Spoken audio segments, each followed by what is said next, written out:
Mbote na bino banso bandeko balandi ya Canal Congo Télévision et c'est moi kokuta nusu mokolo lelo à travers émission na bino bomisana kolanda ya masolo ya MLC na ngobo ebate mokolo lelo to sili bana ko yamba mwana mboka John Efambe zali bongo moko ya ba au cadre na kati ya mouvement de libération du Congo. John Efambe Mbote de journaliste Pauline Boyo et c'est moi ko yamba mokolo lelo na émission masolo ya MLC et c'est ngoloko la paix. Bandiko balanziwe balisuste John Efambe azali bongo mokambi ya lisanga bengami dynamique John Efambe o ekelami kala mingi te na kati ya mouvement de libération du Congo o ezali bongo kotambwisama na vision ya mokambi bango Jean-Pierre Bemba Gombo. John Efambe tokoti na masolo mokolo lelo na nzela masolo MLC to landaki leko mwana mboka Jean-Pierre Bemba yebaki kobo ayebaki bongo na konome bato to monite John Efambe azali reconduit lokola membre ya bureau d'études na kati ya MLC oyambaki sango suspect boni ezali esengo monene parce que le président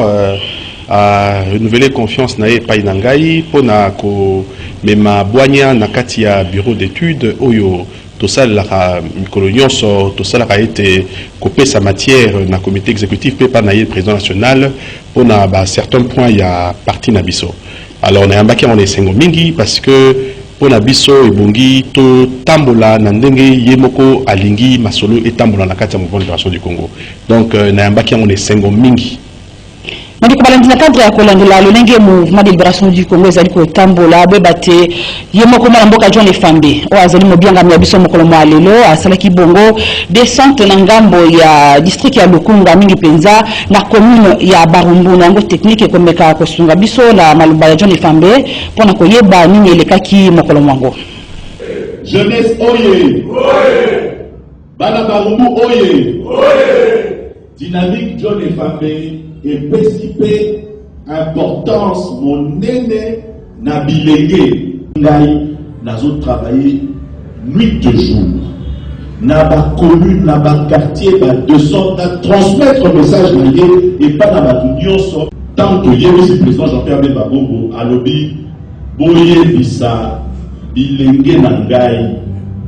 que basala monso pour la partie ezala visible dans ma quartier et rues et communes, ma kamamala ezako koya. Ezako continuer dans l'action sur terrain dans ça la comité opérationnel, dans la rue, quartier, commune. Et pour notre temps de la mer, nous avons besoin de participation à la jeunesse pour propager non seulement Salomala pour rebattre à la question de la mouvement de coopération du Congo, idéologie à partie,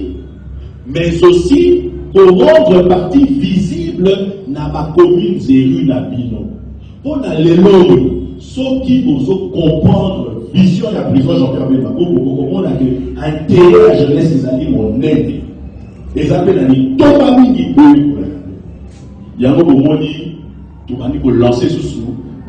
Mamboka John Efambe bandiko balandi wana bilili lekaki na ngambo ya commune ya Barumbu na bozindo penza ezalaki nini? Oui, na cadre il y a ko installé ba comité opérationnel na ba commune, rue, quartier ndenge to se lança ki na yango poste lekaki tozali ko sala ronde ya circonscription mobimba ya Lukunga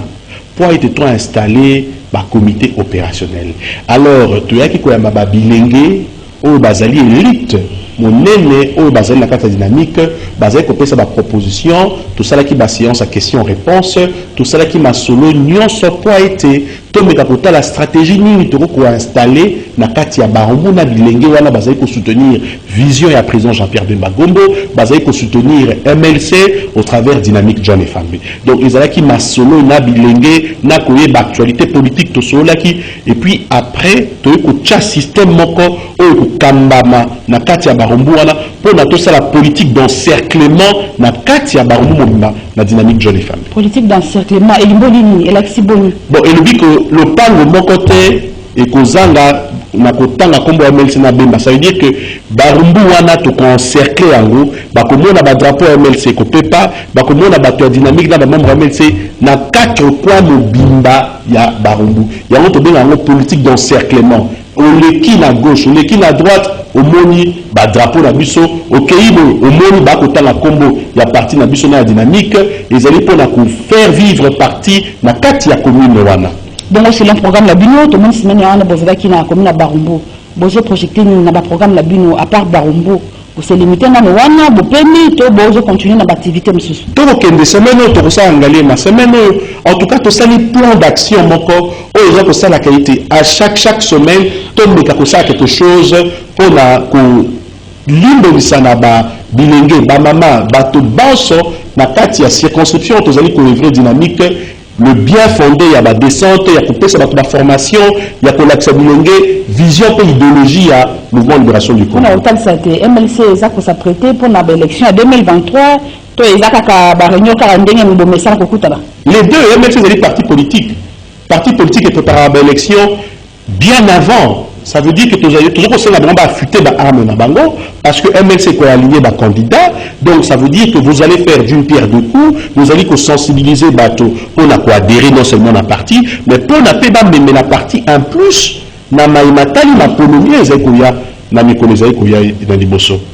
John Efambe to tika nano enguma mokondi Kinshasa pona ko talisa na bandi ko bakola na masolo MLC te mwana mboka Jean-Jacques Mbunga Mbanda azali bongo moko ya bankumu to pe moko ya cadre ya mouvement de libération du Congo pe azali ministre ya santé publique hygiène et prévention ye azali na tournée na ngambo ya province ya sud Ubangi na boye bandi ko bazala technique bakomeka na ko talisa na biso bo komi ya mwana mboka Jean-Jacques Mbungani na kuna na ituka ya Sido Bangi pe ambiance ni elekaki kuna makanisi nini ba mboka bazalaki na yango eleko bayambaki moko wa bango Jean-Jacques Mbungani Mbanda tolandana no bililio awa eza fièvre ya mouvement de libération du Congo parti cher à Jean-Pierre Bemba Congo ndenge yo moko somona awa yo moko za témoin tala bandeko nyonso tu baye awa pona mela pona kolakisa ke Sidu Bangeza mboka président national Jean-Pierre Bemba Gomba ba imota bunda kana ko isabo singa pakebo les likamba mbongo te les des problèmes à kotala projet de société à président na biso les conscience wana confiance bazaka na président na biso Jean-Pierre Bemba Gomba mwana mboka bio moko tala ndeko journaliste ndeko mopanzi sango bande ko baye awa mbongo te loko te pona koyamba son excellence Jean-Jacques Mbongani ministre santé oya za koyala mboka bakokora ye na mboka province Sidu Bangi azotambola awa pona kolakisa ke mwana oyo Jean-Pierre Bemba Gombo président na biso oyo apesi papa Jean-Jacques Mbongani confiance ndazo kita na mboka bakoko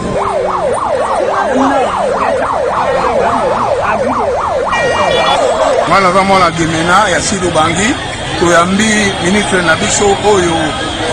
excellence Jean-Pierre Bemba pesa kibiso ye na kimia pe na isengo et puis esali que bana ya Sidu Bangi pe gemena bayambi massivement et voilà chakete moto ba ponele biso ye asa moto na mayele moto na nguya moto ayebi makambo ebele yango biso bana yo soki ya Sidu Bangi pe gemena toza mobiliser déterminé derrière ye Jean-Pierre Bemba Keno excellence na biso moto apesi biso ye ministre na biso yeyo Jean-Jacques Mbongani oyo biso to banayi kozela ye asili akomi na terrain oyo biso nyonso totelemi te tolakisi bolingo na biso ya mwana na mboka oyo Jean-Pierre Bemba mondelaka biso mpe mwana na mboka Jean-Jacques Mbongani oyo azalaki libanda kanisi na biso abite te azonga na mabele na bakoko na ye yango wana toyambi ye 110 francs leloko te mpona kolakisa bolingo na biso mpe na ye esengelaki pena sa ya discours molai kino bokitana avion ti awa bana bayembi balobi maso oyo gemena asengeli kozwa nakomi mpe bayeki na nga bakoyemba bayili mboli bosengi ya bana gemena merci mingi na appui oyo bopesi na gouvernement ya union sacrée tambami na président de la république son excellence Félix Antoine Tshisekedi Tshilombo maboko bakasi ezali charge oyo bapesi biso po te tokoka kotombola province ya Sidu Bangi na maebanso oyo etali makambo ya santé na ye maboko pamba te na ye maboko pamba te, na ye maboko pamba te, na kotombola, na kolongwa Diemena, na kokende zongo, na kotelema libenge, na kozonga, na kokota sedi bamanda, na kokende kundu, na kotelema na bozeme, na kokende tina bujanga, na kokende na kotelema na maeto ye poto sunga ba centre de santé na ba hôpitaux. Na yoki na ko visiter hôpital général. Na kotala pote toko ka ko bongisa. Et c'est mérité de tirer dans situation wana. Si vous avez un ministre de la santé, il faut que santé tombe.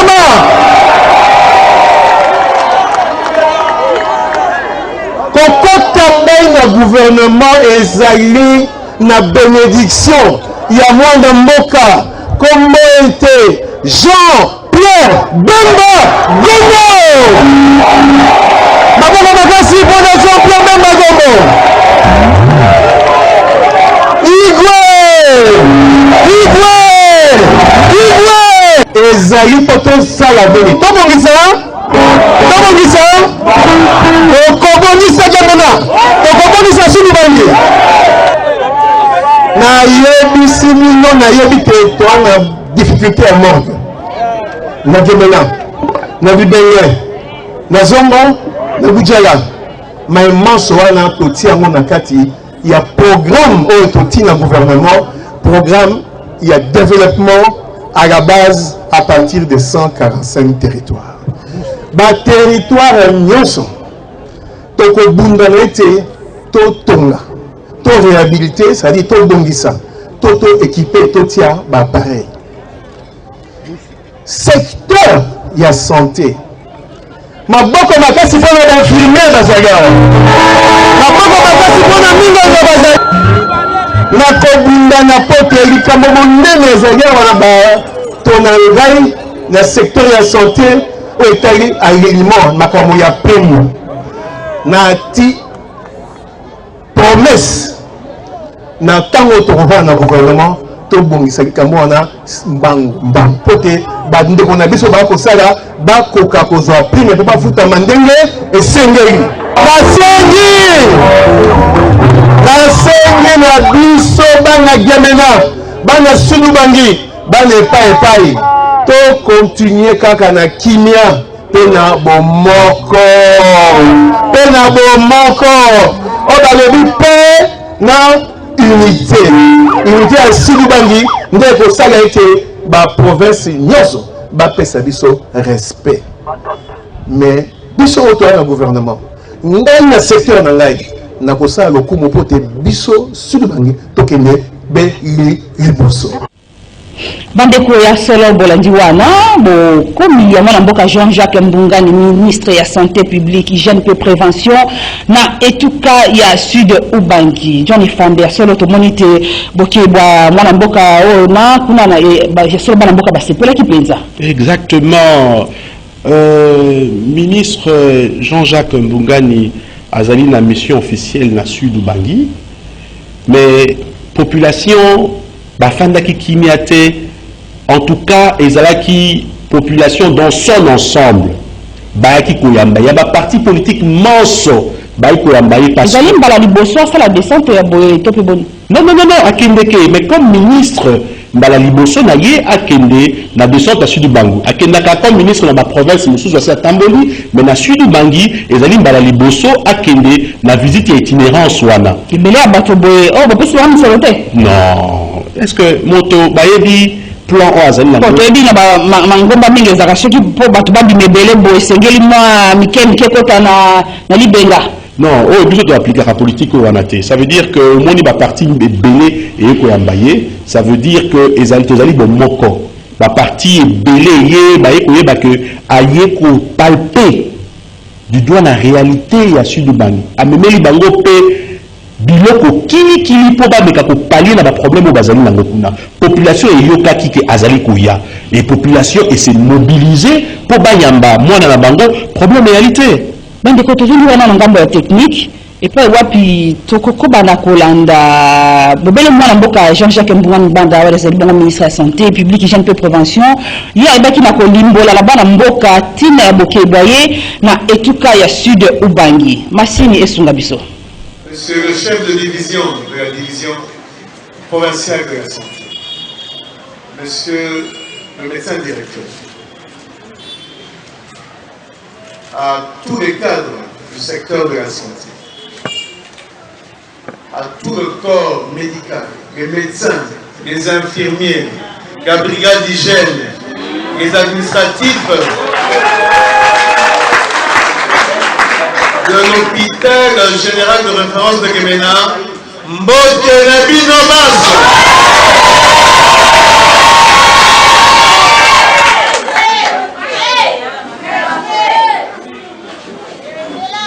Na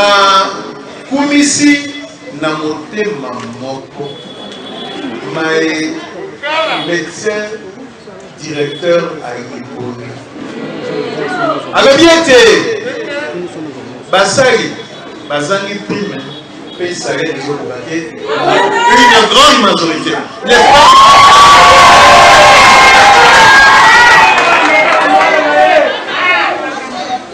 Alors bien bate kasingai pena yoki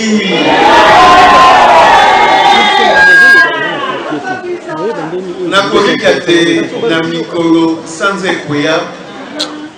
tous la solution na likamboina pose rapote conviction, c'est-à-dire que oh ils ont un motema na ngai pe na bato ba accompagner ngai ressources humaines sur toute l'étendue du territoire dans le secteur de la santé et sur la solution na bato bazangi réponse prima grâce à mitindo mipesami na directeur à Coca-Cola ndenge progressivement trimestre par trimestre nous allons résoudre ce problème et Coca-Cola na moteur ko sunga bato afuta mama ngate et Coca-Cola na moteur zo bikisa milimo asa ya minyokoli na ndako naye esengi nini esengi ete tokumna na pote moko na moko na niveau na ye azwa oyo prime esengeli azwa pe likuta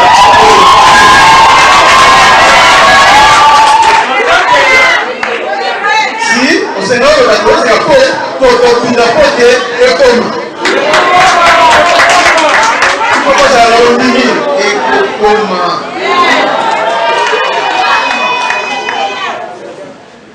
mbala liboso en tant que ministre na ye na menasi na miyega mbaga na liboso tosi totindaka na basanza eleki renfort ya baengin roulant oyo babengi bamoto sika na ye oyo babengi na lopoto itinérance kotambola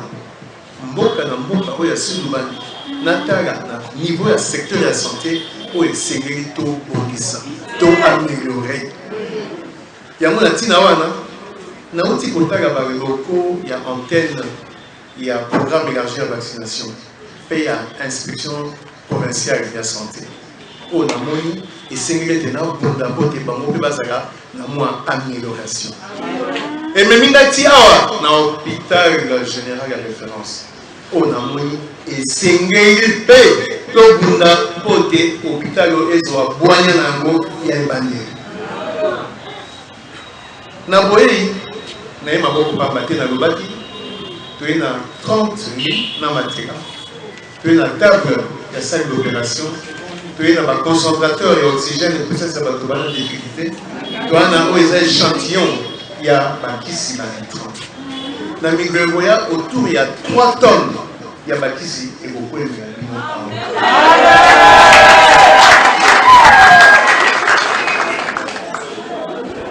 nalobi boye nakosala bansi oyo eza na pouvoir na ngai po te bastructure ya santé etongwa na yambo chef lieu na biso Gemena te hôpital général ya référence te oyo te nakobanda awa po hôpital oyo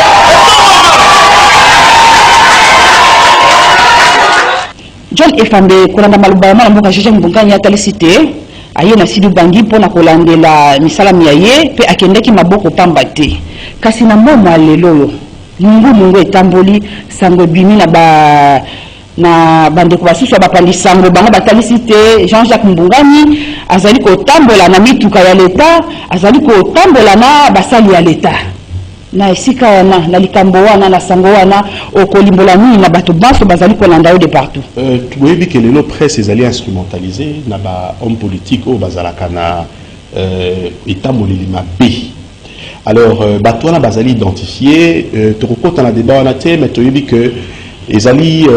presse ou bien ezali ba pandisang au bazali instrumentalisé pour ternir image ya ministre de la santé publique et hygiène et prévention.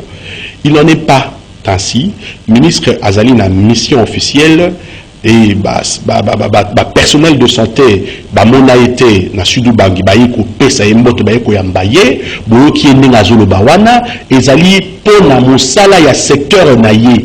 ezali pona ko bondisa makambo na secteur na ye na ngambo na kati mo mukina ngambo ya santé to ebite ministre nyoso akota kazaka compagnie na ba directeur programme te to azo travailler ndenge nini. Pour la niveau santé, tu dis que le programme est à plus de 50.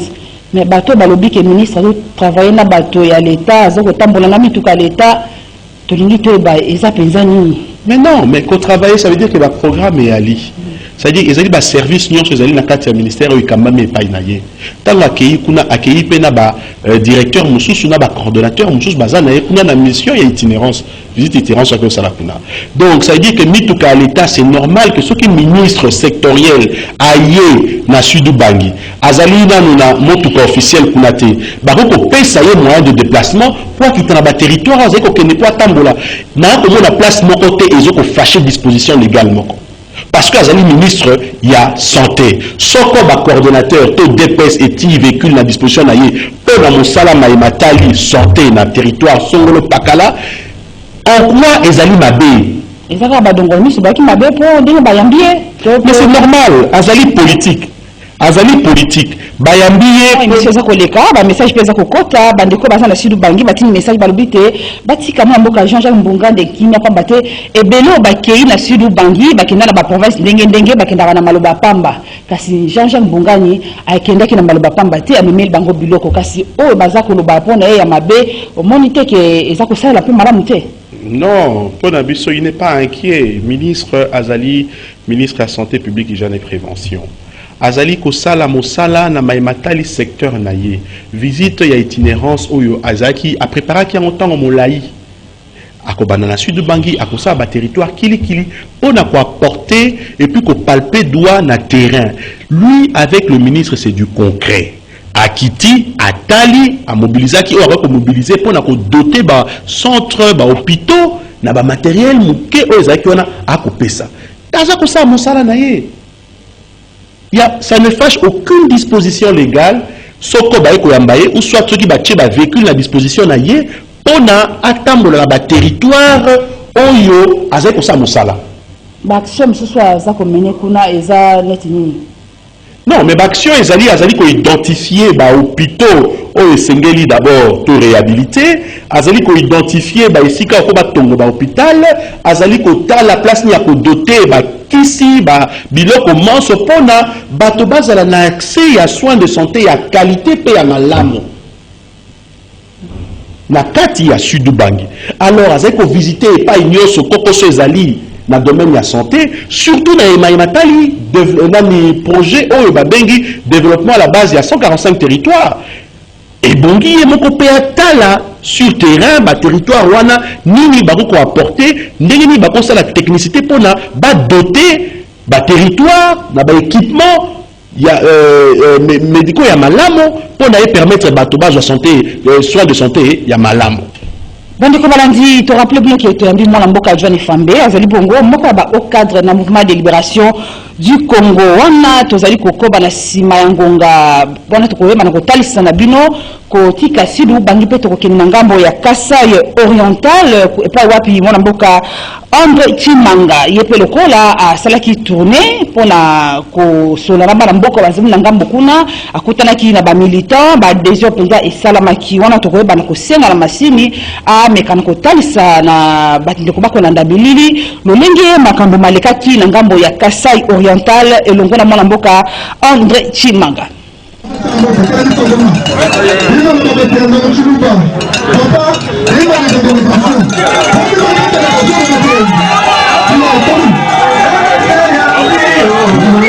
Le mouvement de libération du Congo MLC, Fédération d'éducation orientale, a lancé une série d'activités pour redynamiser le parti. Tout a commencé ce mardi 1er février 2022 par les coups d'envoi de la campagne de recrutement et d'adhésion massive. L'activité est initiée et patronnée par Pascal Gauthier Lukusa, président fédéral du MLC. Appelé autrement fils idéologique de Jean-Pierre Bemba-Gombo. Elle s'est déroulée en présence d'une forte délégation nationale qui séjourne pour se faire un beau jemaille avec à sa tête le secrétaire national en charge du recrutement et implantation et président du caucus du MLC Grand Kasaï, André Chimanga. Tout a commencé par une caravane motorisée qui est partie du quartier Tchatchatia, passant par les avenues Lusambo, Salongo, Inga pour chuter au siège fédéral du MLC, non loin du dépôt des services air. Sur place, plusieurs personnes ont adhéré massivement au mouvement pour la libération du Congo, MLC, Fédération du Kasaï Oriental.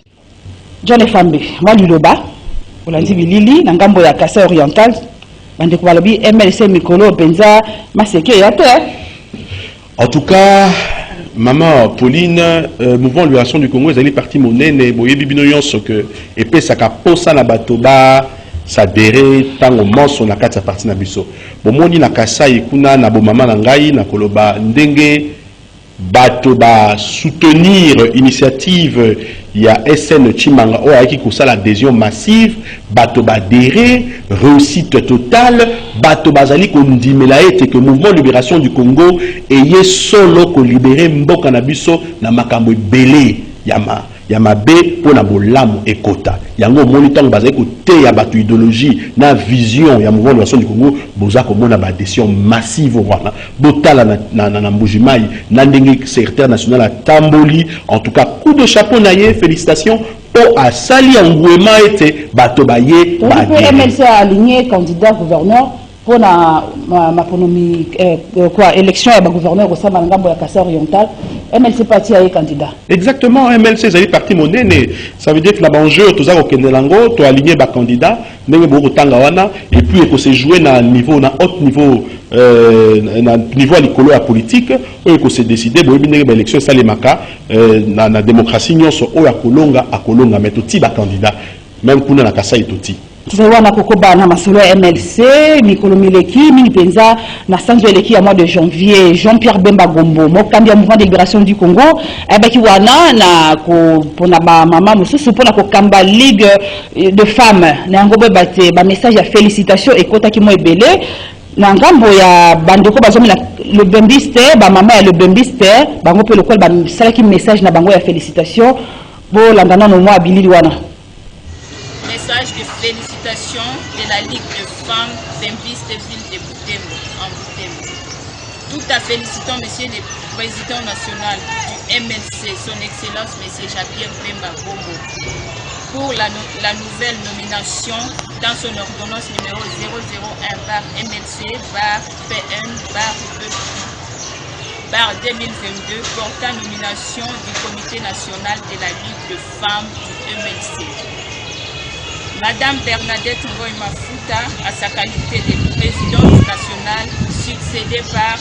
Madame Denise Villa Malanda comme vice-présidente de la Ligue de femmes du MLC. Chers compatriotes, c'est avec enthousiasme que les femmes bembistes de la Ligue de Butembo vous présentent ces sincères félicitations, tout en vous souhaitant une meilleure carrière. Elles vous recommandent ce qui suit.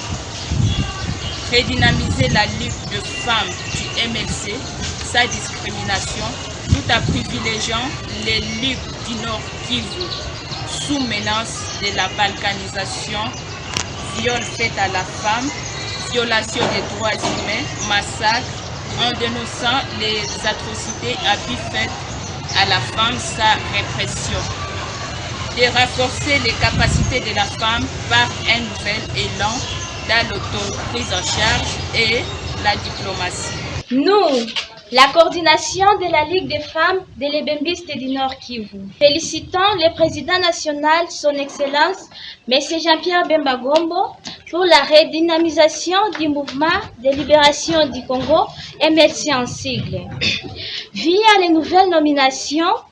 à la Ligue nationale des femmes, Madame Koy Mafuta, la présidente nationale, et Madame Denise Villa Malanda, vice-présidente de la Ligue des femmes. Tenons compte de vos compétences personnelles, idéologiques et de la concrétisation de la vision politique de notre président national, notre leader,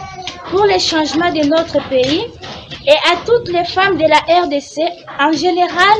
et plus particulièrement celles du Nord Kivu à adhérer dans les projets de la société du MLC